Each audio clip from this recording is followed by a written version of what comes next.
Généralement, le pluriel d'un mot est formé en ajoutant un S au mot initial, comme nous l'avons appris dans les vidéos précédentes.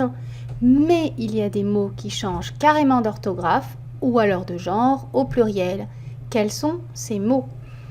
Pour commencer, le pluriel du mot ail est formé de deux manières différentes. On peut dire des ailles ou des os.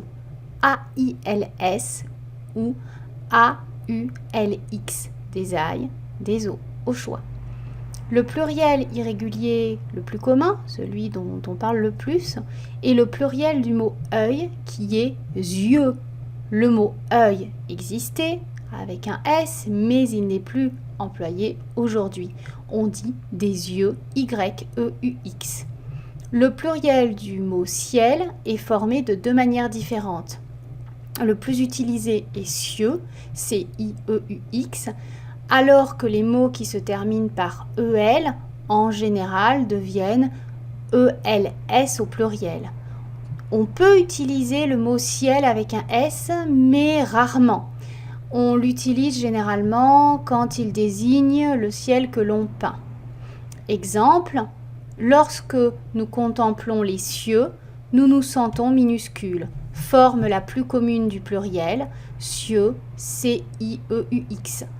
Cet artiste aime peindre les ciels. On parle du ciel que l'on peint, mais au pluriel. On utilise la deuxième forme de ciel avec un S. Le mot amour change de genre au pluriel. Il est masculin au singulier et féminin au pluriel.